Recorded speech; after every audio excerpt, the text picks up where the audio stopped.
Okay, so to start off with, we're gonna go more into some news and rumors like before. All right. There's a lot. There's been a lot of stuff that's happened. So this was really surprising for me. So WB, the whole Netflix thing, that was still going on, but they went with Paramount actually. What? So Paramount put in a new bid that was apparently better, and then Netflix dropped out. So Paramount now owns Warner Brothers.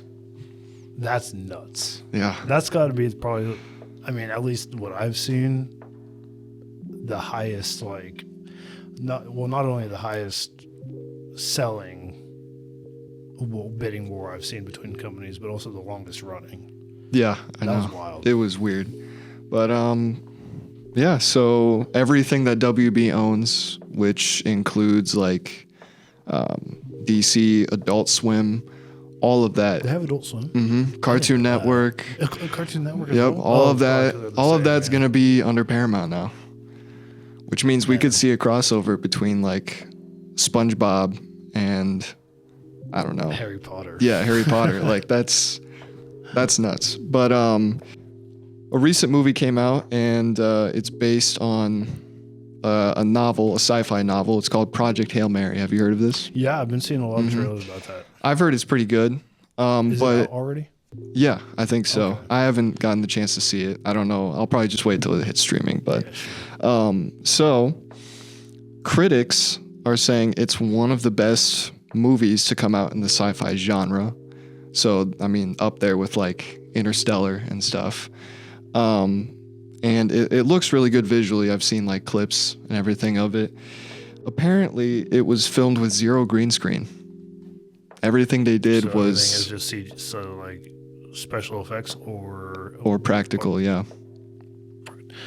How though? I don't know, because understand. when you look at how the movie looks, like there's so many things that you would expect there to be a green screen, but the large majority of it is in space. Yeah, Right. so how can you? I don't know Interesting. how they accomplished that, but I mean, that's cool. Sick. Yeah, that's sick. So I'm excited for that. But also, for the first time in over 10 years, Green Lantern is back. There is a new show coming on HBO Max, which Paramount is now going to own as well. And it's called Lanterns. And there was a trailer release recently. So the summary is basically an older, more experienced Green Lantern teaches a younger Green Lantern, you know, the ways of doing that sort of thing. And they're investigating a murder on Earth. It's like a murder of another Green Lantern, so they're investigating it. And I don't really know much else about it. Hey man, if we could see, that sounds like a setup for what's his name, Darkseid. Yeah, Darkseid. yeah. I'd be down for that. That would be really cool. If they made Darkseid like a main, especially for a TV show, a main villain. I think that'd be sick if they do. Is it animated or live action? It's live action. Oh, okay. So, all right. Yeah. That might be a little harder to do then, but yeah. A lot of people were complaining because they didn't see enough green. No. And it's like, yeah, I get that, but it was like a 2-minute trailer. Right. Like it's got to be at least like 8 episodes. Oh, probably like that's about hour-long the episodes, so, standard like- nowadays. Yeah. But the show apparently is going to take place in Nebraska. What? So yeah, we get a little representation there. Yo, let's You know? go, man. Pretty cool. More trailers. So the first trailer for Dune Part 3. I don't know if you've seen the first couple. man. Yeah. So I saw the first one and I thought it was okay. It was a little slow. And I felt like the ending was just kind of like not anything crazy. Sure. But the second one was pretty good. I like that one a lot. And I know kind of what happens like in the next book that this one's based on. And I think it's going to be the best one. Well, me and my friends are talking about going back and watching the other 2 movies before this one comes out. But I also want to read the books because I heard they're really good. And I have been needing another book to read. So, yeah. Well, so I'll kind of give you just like a brief plot summary. Nothing crazy, no actual spoilers really. So it's based off of the book Dune Messiah, and it is set 17 years into Paul Atreides' reign as emperor, which means there's going to be a huge like time jump Sure. from the second movie, which is crazy. I thought they were going to wait longer to do the third one so that they could have the main actor like age up, Yeah. but I guess they're just going to try and do that with like special effects and other like Well, makeup and stuff. I feel like Hollywood ages a person in its own way. Yeah, so, for sure. You know. I mean, what I saw in the trailer, they shaved off his head, so Yeah. that's one way to do it. But yeah, he's basically like, you know, he's figuring out emperor stuff. You know, he's got this widespread of a lot of people that follow him, and the whole time he's like fighting his visions, you know, that we saw in the previous movies, and they're like telling him about terrible stuff that's going to happen. So I think he kind of like goes on some morally questionable quests to try and prevent those things from happening. So it seems interesting, and it comes out in December too. So yeah, see what I'm really happens. looking forward to it. Yeah. I actually haven't even seen all of the second movie, so I'll definitely really? need to rewatch Yeah. that before this comes the out. ending is pretty good. I Yeah. like the ending. Also, Spider-Man returns Yeah, man. after like 5 years. So the new movie, Spider-Man Brand New Day, follow-up to the previous one, Spider-Man No Way Home. And I don't know if you've seen the trailer. Did you see that? I did. Yeah. It looked pretty good. My boy's going through it. he is depressed. He's broke. He has no friends, like No family. no family, like, and on top of that, from what we could see in the trailer, it seems like he's like going through some sort of transformation. Like his Yeah. powers are really just kicking him in the butt. and Organic it's web like, shooters, baby. yeah, yeah. So obviously he's gonna deal with college. He's gonna deal with all sorts of criminals and bad guys. One thing I noticed in the trailer though was I don't know if you ever saw the Daredevil TV show. Yeah. So there's like those ninja characters. Yeah, I was wondering who they were. I'm pretty sure it's the same ones. Okay. So I think there's some sort of connection there, and of course with Punisher being there, I feel like maybe they're gonna try and Which connect that, which would be pretty such cool. a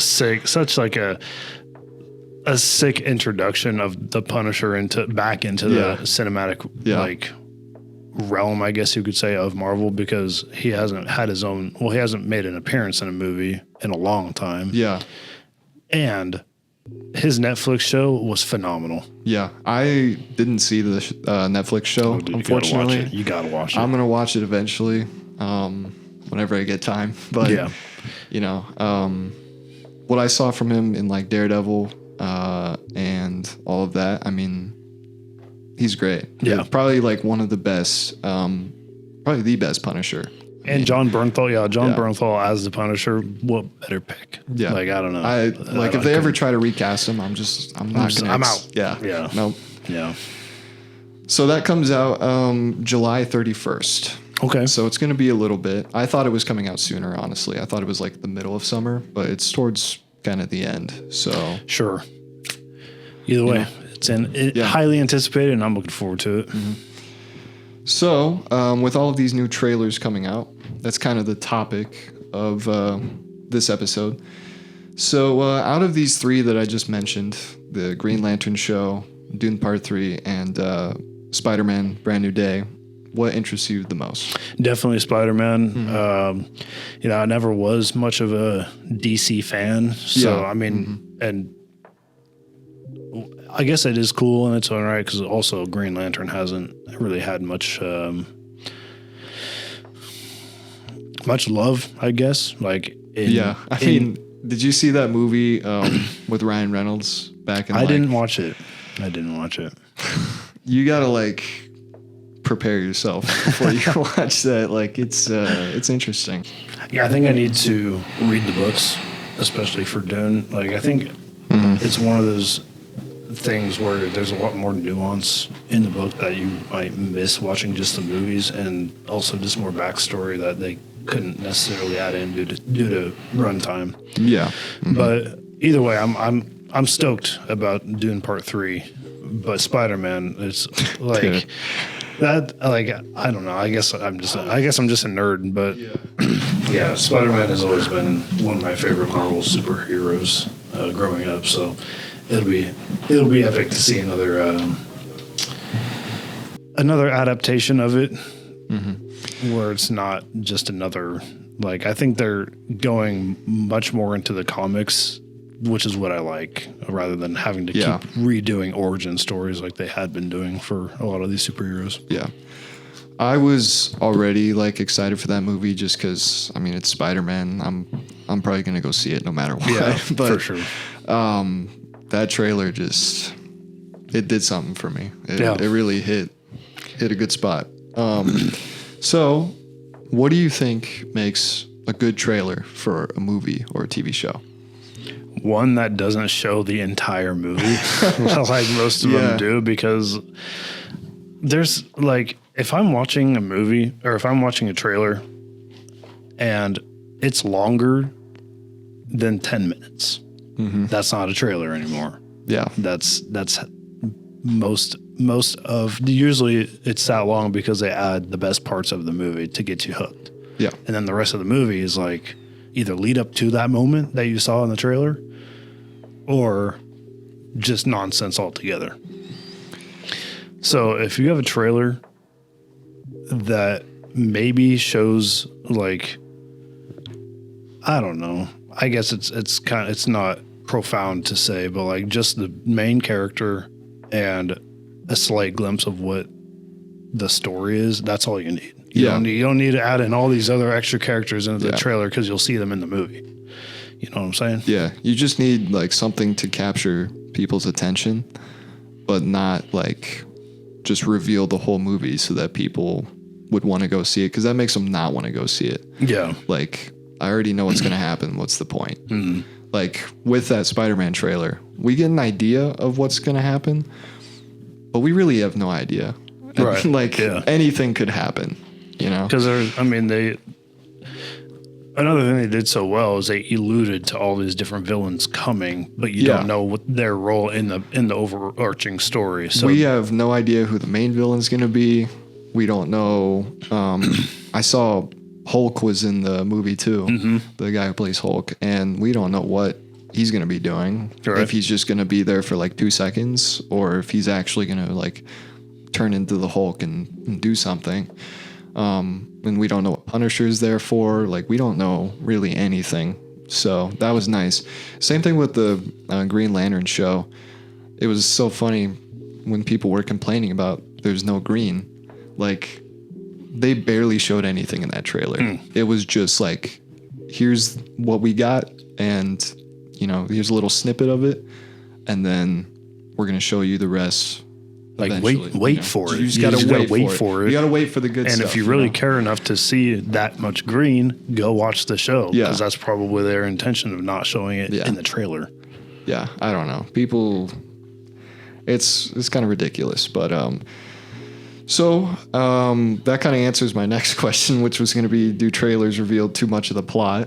And sometimes they can. A lot of trailers now, I think, just reveal way too much. But and I think it's only going to get worse because of, you know, I don't know. We were told that the average human's attention span is about 7 seconds. Yeah. And so if they're not throwing in at least a large part of their story of the movie in the trailer, they're not going to get viewers hooked. Yeah. Quick enough. So people just got to stop scrolling their phone and stuff. Apparently, like Netflix actually tells a lot of their like directors and producers to make stuff so that like to reiterate the plot like 10 times throughout the show. Yeah. So that when people are scrolling on their phone, they can like still know what's going on. And it's ridiculous because like why are you watching it in the first place if you're just going to be on your phone? Yeah. I don't understand that. So, but then, what do you think the best trailer you've ever seen is, if you can think of it? Man, that's a tough question. Yeah. The best trailer I think I've ever seen, while it is cheesy, I gotta say Jaws, dude. Yeah. Yeah, man. Yeah, that's a good pick. Yeah. Like, it's an old movie, but like, I don't know. I think it set up the movie well. Mm-hmm. Like, I don't know. I just thought it was a good I trailer. think, I don't know if this is really like because of the trailer, but I think just my favorite trailer that I've seen was for the previous Spider-Man movie, actually. Yeah. Because just being able to see those guys come back and it was so cool in the way they reveal it in the trailer, but they don't like reveal too much. Sure. You know, it's back to that where it's like they cut some things out. They even edit out the other Spider-Man so you don't like everybody already knew they were going to be there, but like it wasn't confirmed. So there was still the possibility that it was just the villains, I guess.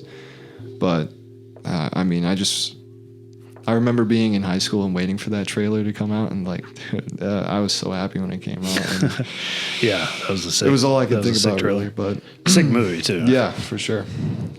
So I have the top 6 highest viewed trailers within 24 hours of their release.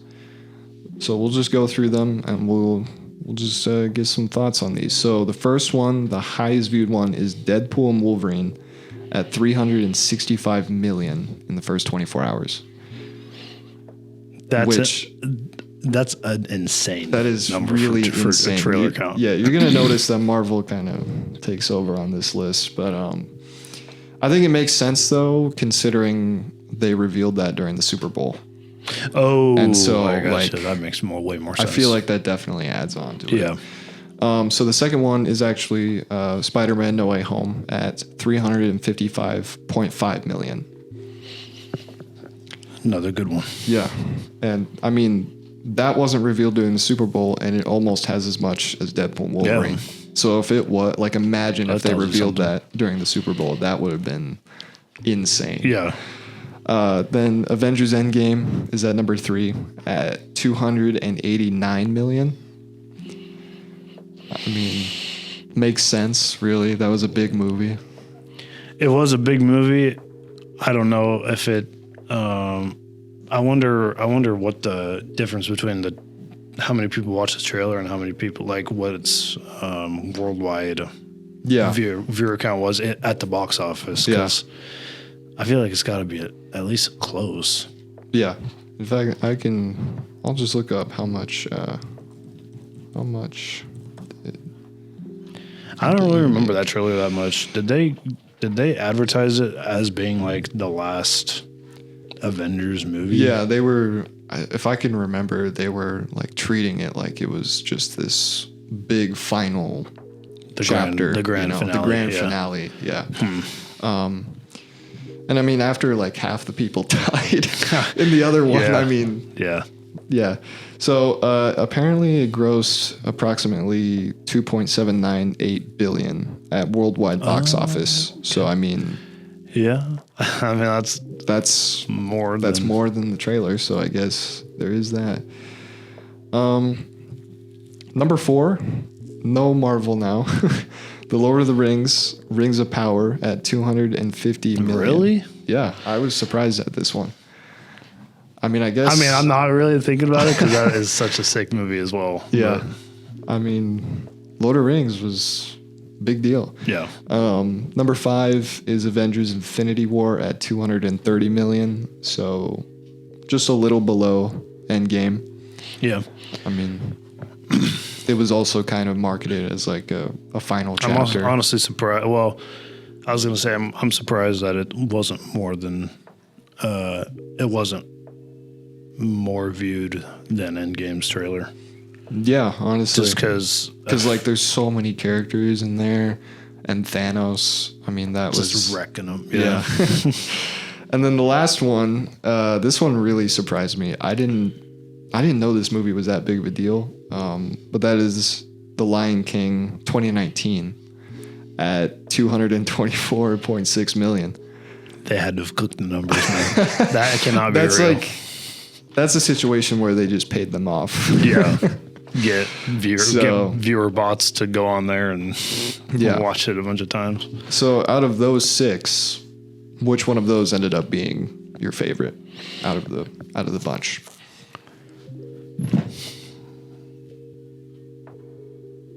I mean, I got to go back to No Way Home, dude. Yeah. I would. It's either between that or Endgame for me. And I say Endgame because this is crazy to say. I was in middle school wow, when that movie came out. And so, of course, all my friends were like, dude, this movie is going to be insane. And so we all went to go see it. Obviously, I wasn't old enough to drive or anything, so my dad had to take us. But so we went and all saw it. And, I mean, it was a surreal experience because, like, you have so many people in that theater. That was probably, like, the most packed theater I've ever seen. We had to get the worst seats, which were, like, at the very front. Oh, yeah. But, yeah, Avengers Endgame was great. I mean, my theater was it wasn't as crazy as other theaters, which I kind of wish it was. Just because it would have been cool to, it would have been fun. It would have been fun to experience that. Yeah. But then again, I also want to watch the movie. So Right. it's like, Yeah. Yeah. Same. I think the Norfolk Theater just like doesn't get those crazy people. Because like every time I've gone and seen a movie like that, like even with No Way Home, or with really anything else that just has a bunch of characters in it, like. Does Madison have a movie theater? Madison does not. I think they actually maybe used to, but it was a really like small one. Yeah. It wasn't anything crazy. They also used to have a bowling alley, which really? Yeah, that got taken out and just turned into some apartments. So that kind of sucks. But and then apparently that O'Neill like drive-in theater is Have a drive-in theater? Yeah. Oh. Apparently that's up for sale now. Dang. Yeah, so that sucks. I think COVID really hit them hard. Dang. Yeah. But that's all I got for this one. So Awesome, dude. yeah.